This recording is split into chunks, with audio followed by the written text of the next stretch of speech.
970 WOCA. Ocala.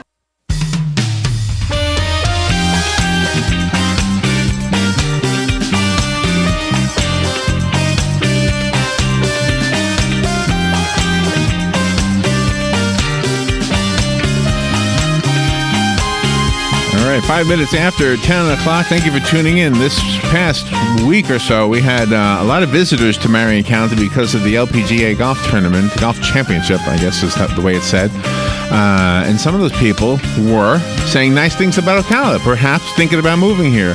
If you have visited us or are visiting us right now, maybe you're a snowbird, you're thinking about moving here permanently, Bob Kennedy is the guy to go to. He can find you a house that will be perfect for you and your family. And Bob is here right now to answer your questions you might have about that. Or if you're deciding to move, maybe you're going to stay in the county, you need to sell your house and buy another one, Bob is here for that as well. If you have any questions about real estate in general, this is the time to call 622-9622. Bob is with Berkshire Hathaway Home Team Realty right here in Ocala.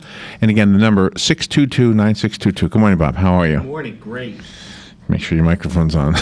I'm so distracted when I have to do a whole show that's like pre-recorded. I got such a loud mouth. A mic isn't always necessary. That's my neighbor. My neighbor calls me. I don't really need him to call me. Or it's like when Joe uses the intercom. I don't really need it. I can hear him. So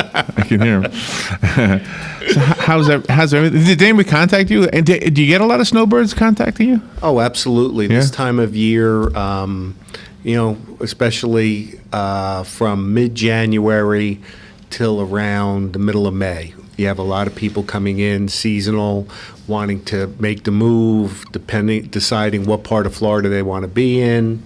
So, yeah, it's a very, very busy time. Do you ever, when you were younger, did you ever buy one of those courses for flipping houses? You know, in the middle of the night, you'll see these infomercials that last a whole hour. Back in the 80s, when there was a real estate boom up in New York and New Jersey and pretty much across the country, but we were living up there then, and our kids were real little, so I mean, we had infants, so there was a lot of times we were up in the middle of the night, and I would see those guys talking on those shows, and some of the stuff they were talking about, I think most of them went to jail. Were you in real estate at that time? Yes, I was. More in the commercial and industrial than residential, but the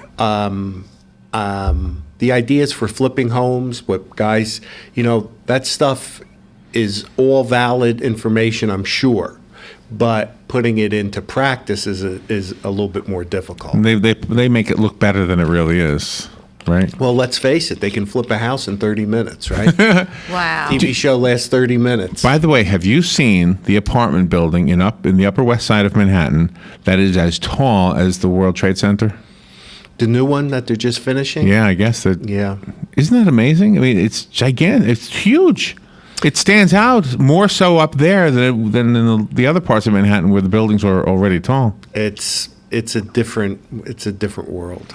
Just a different world. I think that city's just going to keep getting taller and taller, Yeah, they just... It's a competitive thing, isn't it? Well, there's no limit to, they talk all about the 1% and getting richer and richer and richer. Right. And as far as real estate goes, that's the case up there.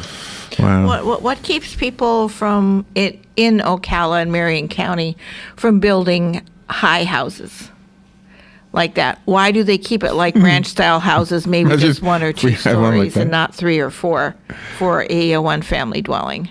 Well, for one, we have we can spread out. We have more land down here. Mm-hmm. If up there, I mean, if you have a 400, you could have a 400 square foot apartment. Here, you could have a kitchen that's 400 square feet. So it's just an economy of scale. But down here, first of all, people don't want to be going up and down 4 flights of stairs for the most part. I mean, even two-family homes probably are less in demand than single-story in mm-hmm. our market. Oh, really? Yeah. And as far as that goes, I mean, you really don't, like you pointed out, we don't really need the extra floors here. Although I've seen a couple of two-story homes. Some of the older homes are 2 and 3 stories. Some of the old ones on Fort King, et cetera. Yeah, that was just architecture at the time. Those are 30s and 40s for the most part. But single-family homes, even if you have like a little condo complex, the first thing people ask, what floor is it on? I don't want to be going up and down. You also have people a lot of times that are getting to the point where they don't want to use stairs. They want to be able to just walk in and out. Is there I'm one of them. Is there different zoning requirements when a person wants to build a house just for one family with one kitchen, one living room, something like that, as opposed to a person building that kind of house, plus having an extra extension with another full kitchen and full bath and maybe 2 full more living areas for, like, say, the in-laws or something? In-law suites are super popular, not only just for the in-laws, but also for adult children now and college-age kids that they're not ready to get out of the house but kind of need their own space. So for the most part, R1 zoning, single-family residential zoning, you can do that. You can you can have an addition, you can have a separate entrance, you can have a separate dwelling on the property. Unless you're in a deed restricted community, then you got to make sure you follow all the guidelines to do that. But single family. Oh, okay. Yeah, but there's a limit to how high up you can go. Like even if you look at most of our stuff downtown, you don't see many high rises. You can go up so high, but if you want to go past a certain level, depending on the zoning, you have to go in for a variance or land use change, things like that. Oh, okay. You talk about a subject that is connected to the show after yours when Joe Rackle comes in and talks about repairing homes. But there's another segment that we do, Career Source, when they come in here, and I noticed, I was assuming there's a connection there, because when a business decides to open up and suddenly we have a need for 300 new employees, or they're moving down from another area of the country, suddenly you have people needing homes. So I'm guessing that affects you as well. As we grow, as Marion County grows, obviously they're going to need a place to live. We, the whole community welcomes that, of course. Yeah, The big one everybody's talking about is FedEx coming in. But yeah, it's an important thing. We at Berkshire Hathaway, we do a lot of corporate relocation.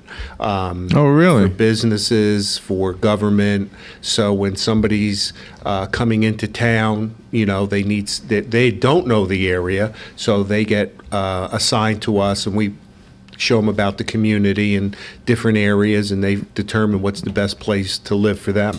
And you do have a phone call. If you put your headphones on, you'll be able to hear your caller. Can you hear me? I can. Good morning. You're on the air with Bob Kennedy. Thank you for calling. Hey, good morning, Bob. Good morning, Larry. Hey.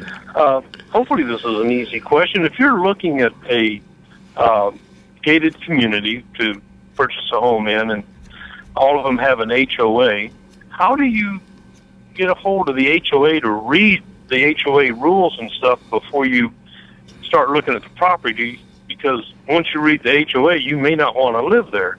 And I'll hang up and get the answer. Thank you. Thank you. Okay, that's a great question. And in the contract, wherever you're buying, if there's an HOA involved, part of the contract states that you will get a copy of all the HOA docs. So you can read the entire disclosure, whether it's 5 pages or 500 pages. Really? Before you, I mean? Well, you have to sign the contract, Oh. that you're moving forward. But if you look at that disclosure and it doesn't meet with, I've had people that, their interpretation of something states, it wasn't for them.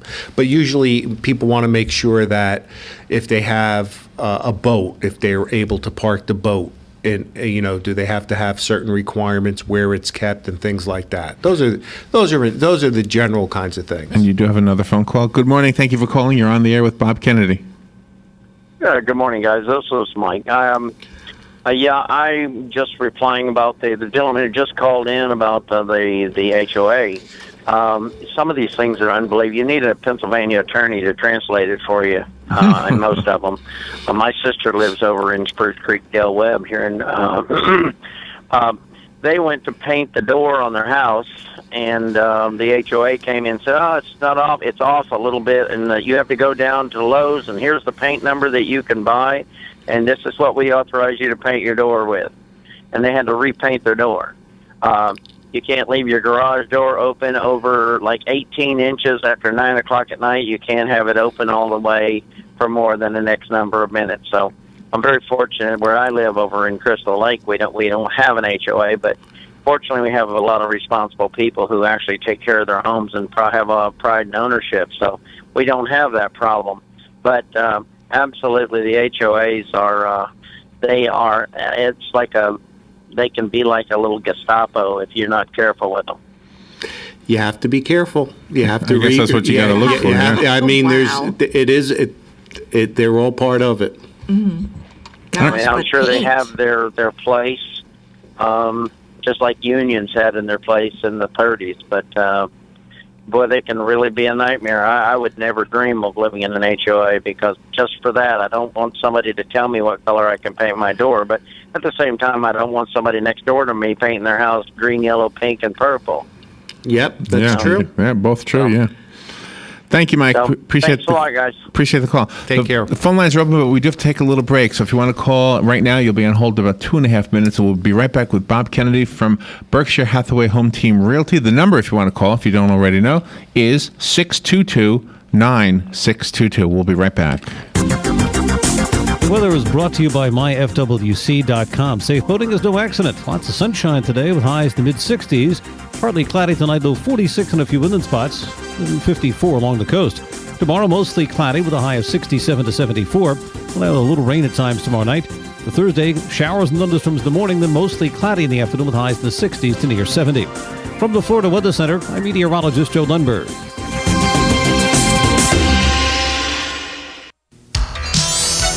Gene Powell Pasture Mowing. Our tractor services include bush hog, disking, front end loader, box blade, and stump grinding.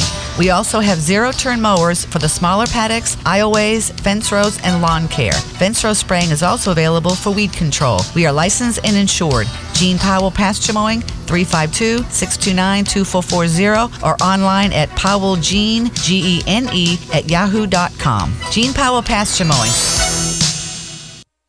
Let's face it, nowadays it can be hard to find American-made products, and that's something that Cabinet Sales of North Florida is well aware of. That's why they're an authorized dealer of Wellborn Cabinetry, family-owned and American-made since 1961. Cabinet Sales of North Florida is your answer for complete turnkey kitchen remodels and whole house cabinetry. Their cabinets are finished with solvent-based enamels for a long-lasting finish that's second to none. Available in an incredible selection of door styles and colors to choose from to turn your dream kitchen into a reality. In-house design and drawing services are available. Come by and see our displays for yourself at the Floors of the Villages, 3935 County Road 216 in Oxford, or Exquisite Design Kitchen and Bath in Bellevue, right across the street from the Bellevue Library. So whether you're looking for bookcases, kitchen, bath, or outdoor kitchen, Cabinet Sales of North Florida is your one-stop source of quality cabinets. For a free estimate, call 352-427-2647. That's 352-427-2647. Cabinet Sales of North Florida. All right, thank you for tuning into The Source, WOCA. Bob Kennedy is here from Berkshire Hathaway Home Team Realty. The phone lines are open if you have a question about real estate. The number here right now is 622-9622, and Bob Kennedy has a number where you can reach him at his office. So real quickly, what's that number? 622-9700. Almost the same. Almost That's the same as it. ours.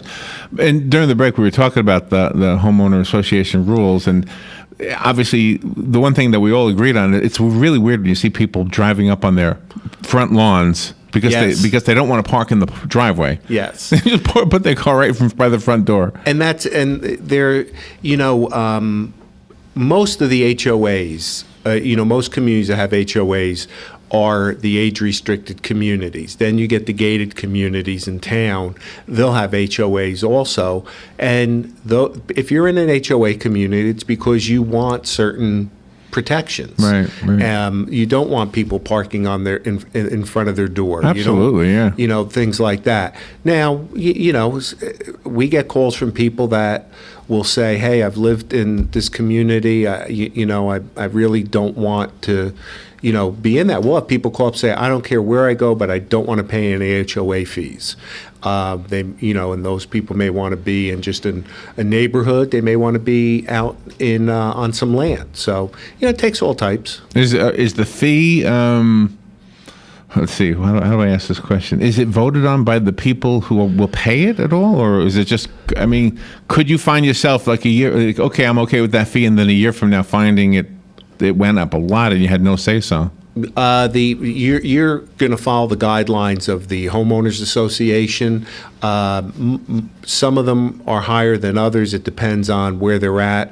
Sometimes this is more in condos than you'll have around here, but in big condo complexes, a lot of times you'll have a special assessment because maybe you're by the water and the paint's gotten destroyed from the ocean, and so you have a huge paint bill. Or, when we had the real estate crash, we had huge issues with insurance, and those special assessments are a one-time fee that people get hit with. But those things happen. We don't have too much of that around here. Once a community's built out, all the amenities are there, and what you don't see very much change in the monthly fee from year to year. Do you represent any real estate that would be considered ranches or small farms? We do some of that, yes. Yeah. Mm-hmm. And do we have a lot of that in Marion County? Or? We do. We have huge amounts of that. I mean, with the horse business and everything else. And there's some famous farms here, really. I mean, the Steinbrenner has owned, their family has owned a farm here for many years, and I can't remember the name of the farm itself, but it's the Campbell Soup Air. Has a big operation in town, yeah. And people come, you can buy 10-acre tracts. People love horses. Right. There's some communities that are as little as 5 acres, and some we have regular gated communities that that have horse trails.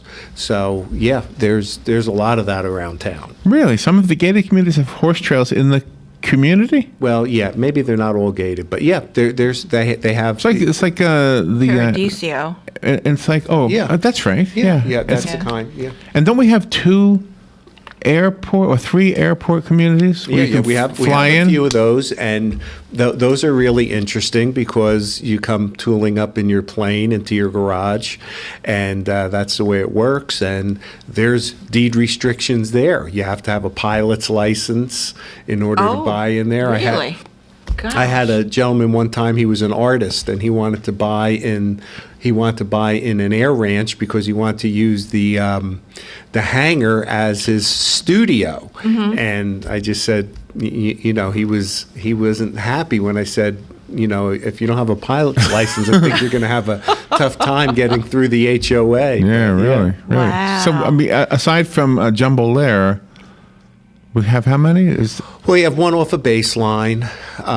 Is that Leeward? Leeward. Mm-hmm. And then there's a couple others. And there's some places in town that you can fly, just on your own property, that you can fly into. Really, Jumbo Lair is... That's pretty neat. Jumbo Lair is the biggest of them, do you think? Well, it's got the whole reason they said Travolta's out there is because that landing strip there that's like the only place that can handle a commercial-sized jet. Have you ever sold any homes there in Jumbo? No, I haven't. No? I haven't, no. During the break, we were talking about title companies. I thought title companies worked during the closing, but they work with you? Well, no, they facilitate everything. In Florida, most closings are handled through a title company. Uh-huh. Some states, everything is handled. Both sides have an attorney that review the contracts, even after a real estate agent. Here, you're certainly able to use one if you'd like, an attorney. But most transactions, the title company is the de facto legal side, making sure that everything is in. That the loan documents are in order, that there's proper title, chain of title to the property, because they're insuring that. Mm-hmm. So the title companies, and our local title companies, are fantastic. I mean, they will do anything to get, within legal reason, to get a sale closed. I mean, you talk to agents, and if you're doing a lot of business with foreclosures and things like this, we use a lot of the big banks and stuff use companies that are out of town, and they do their job. But man, our local title companies are fantastic. Really? If I asked you this last week or a week before, just forgive me for this, but I wanted to ask you about, the Mob Barker, Fred Barker home in Ocklawaha? Yes. Where the shootout was? Yes. The tax collector, George Albright, wants the state to buy it and then have the county maintain it. Yes. So it would be $1 million, I think. It's owned by a family down in Miami. Mm-hmm. So if that ever took place, would it be the same cut and dried procedure like if I were to buy a house? If the state is going to buy a house and then turn it into a museum, would that require a real estate agent and all that? Well, I can't imagine the government being involved in it being simple. So Okay. So, but the procedure for change of title, I'm sure, is pretty much the same. Maybe there's something different to it, but it's not gonna be. They may have it might be titled differently or something for because it's not going to be a residence. So I don't really know. Can you imagine that though? I mean, normally an old house like that would never go for $1 million, but because of the fact that two bad guys were shot and killed in it, it becomes worth $1 million. Yeah, well, you know what? I mean, a little color to the area. I guess. What the heck? And they say it's haunted, too. It's only a taxpayer money, right? Yeah, right.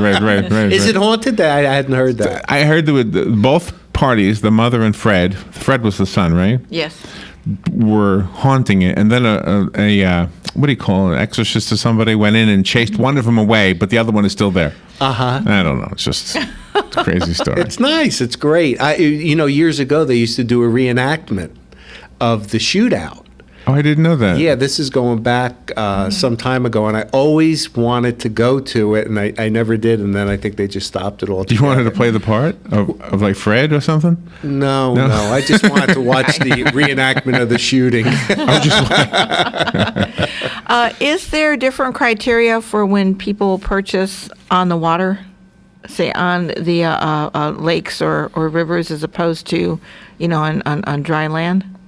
Such as what would be? As what, like where they could build their mooring place for the boat and things like that. Do they have X number of feet on the water, or is that water for everybody? Absolutely. There's restrictions on how far out you can go, and a lot of times, like if you're on a lake, your property may extend into the lake so many feet or whatever, but but that'll show up in a title because water levels change. If we've had a lot of rain, your water level may be a lot closer, but your actual property may go into that water for 50 feet or whatever it could be. By the same token, you could have a dock out of water if we've had a drought for a long time, and you're not able to do anything with you can't extend that out. So there's always have to be careful. So can you tell us like a feature house today or a property that you want to talk about?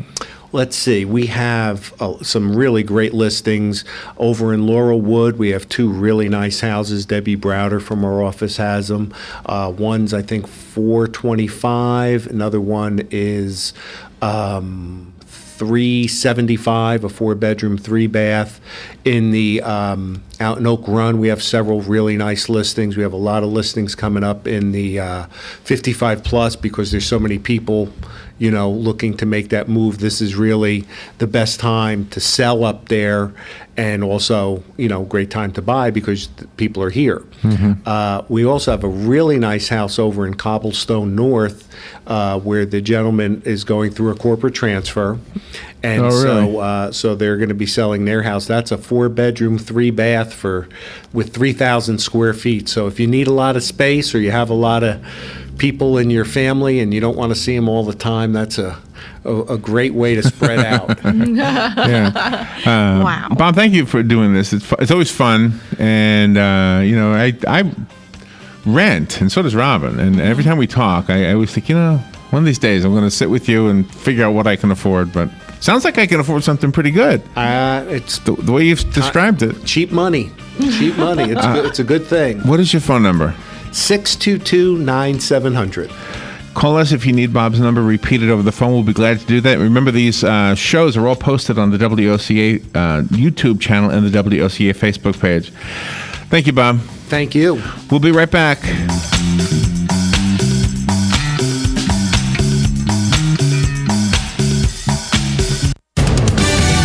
Fox News Radio, I'm Lillian Wu. We might wait 4 to 6 hours and still not get our bags. He's stranded in Detroit, one of the tens of thousands of flyers sidelined by a winter storm which left much of the East Coast in the cold.